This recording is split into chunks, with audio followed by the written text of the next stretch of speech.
This season on Sister Wives. I have never done speed dating before. Yes. I got another one of those emails from some woman asking sort of like to get to know us for the purpose of joining the family. We're gonna close on Coyote Pass soon. This is bull. I'm not selling this land until everything is perfectly fair and we do this the right way. Sorry. The storm that struck in Season 20, Episode 3, wasn't the Arizona desert sky kind. It was quieter, more cutting, one forged from years of sacrifice, betrayal, and ultimately, rebellion. For years, Christine and Janelle did their part in Kody Brown's utopian fantasy of a cohesive family. They had children, they worked, they sacrificed their own aspirations, all for the sake of the so-called family pot. But here in this episode, something broke. Fans were anticipating more of the same. Robyn's tears, Kody's tirades, Meri becoming invisible. What they weren't counting on was Christine and Janelle joining arms, literally and figuratively, to stand up to not only Kody, but Robyn herself. Sources say what viewers saw on TLC was merely half the tale. What actually went down behind the cameras, in private meetings and court documents, explains why this showdown could be the turning point that changes everything. Christine,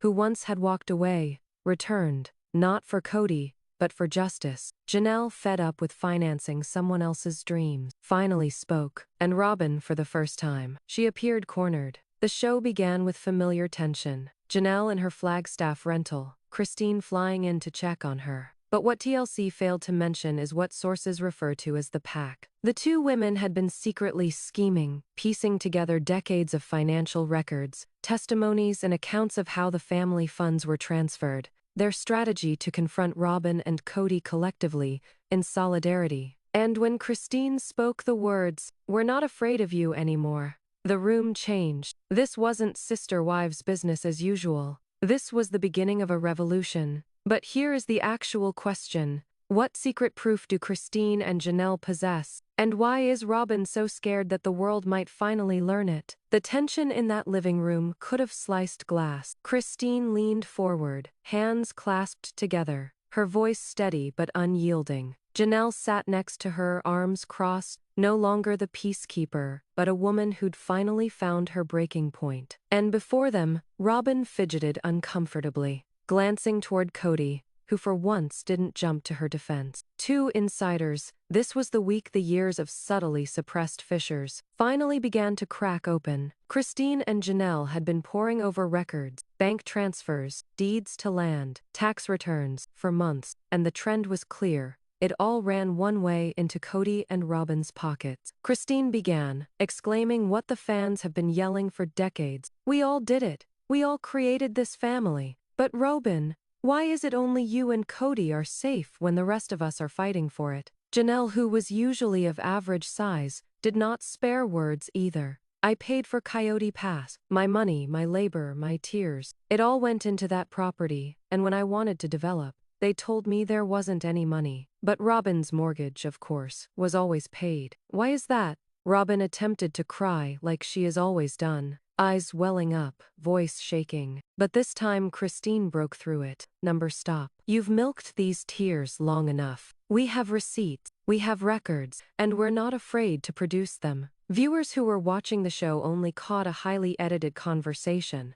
but reports indicate Christine indeed alluded to email communications between Kody and Robyn regarding family restructuring and securing assets under the right name. The courtroom, like tension, was palpable. This wasn't an argument at a family dinner. This felt like testimony, the kind that would be read into a courtroom record. And for the first time, Robyn didn't seem like the unapproachable queen wife. She appeared trapped. And this is the kicker. Christine and Janelle didn't just accuse Robyn. They insinuated something more, something larger, something they've been keeping in reserve for months. But just what is this evidence? And why did Kody's face pale when Christine said, "The documents"? The term, documents, dangled in the air like a thunderhead. Kody's face set in a white line, his face flushing red, and Robyn clutched the armrest of her chair, as if it were the sole lifeline holding her to earth. The cameras saw it, the flash of fear in their eyes. Christine had hit a chord,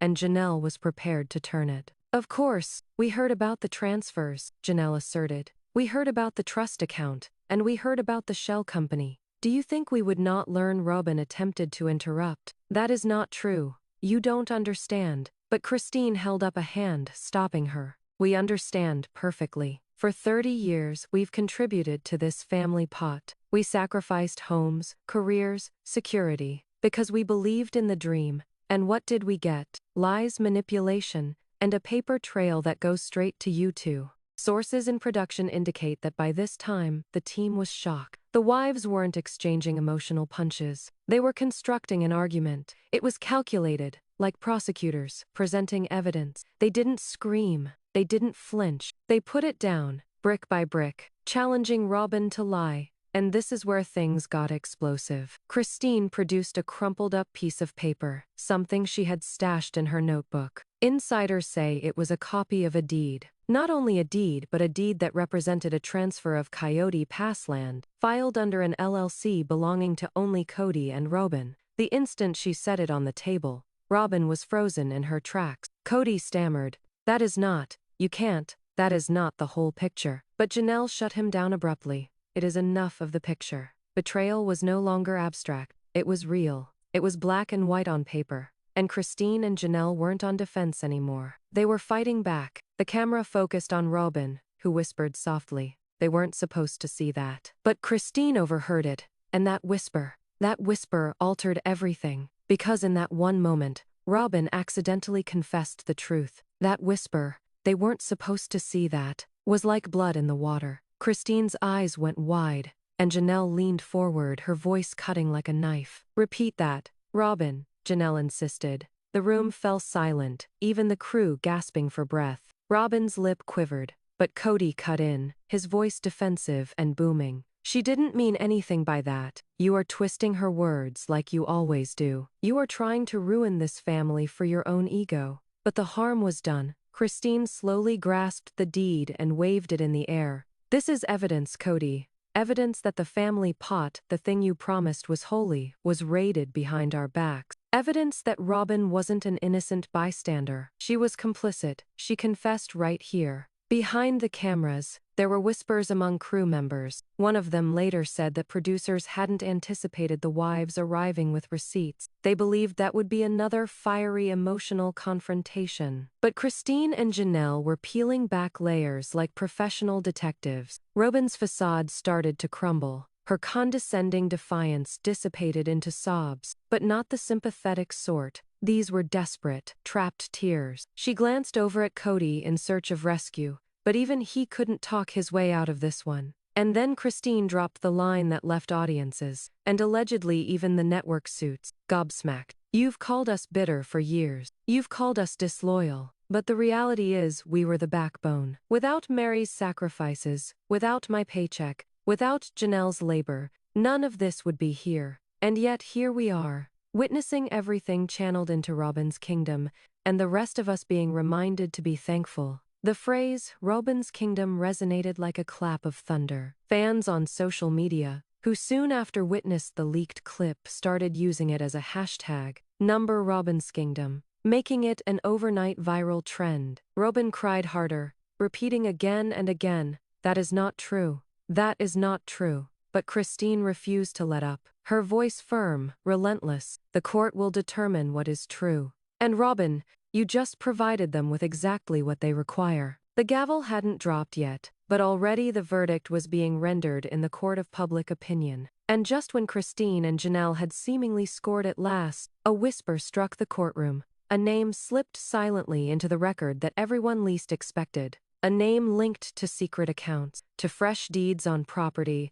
and to a more profound betrayal. The gallery gasped, Robyn's face paling, and Kody's hands clenching so tightly his knuckles went white. The judge's eyes compressed as she pushed her glasses up her nose, her next words loaded with the promise of an impending bomb. Because what happened next wasn't merely about cash, wasn't merely about real estate. It was about revealing a secret, so scandalous, so explosive, that it could undo everything the Browns have struggled to keep in the shadows for decades. Was this the start of the end for Robyn's tiara, or merely the first domino in a scandal about to topple the whole empire? The truth is coming, And you won't believe who's involved.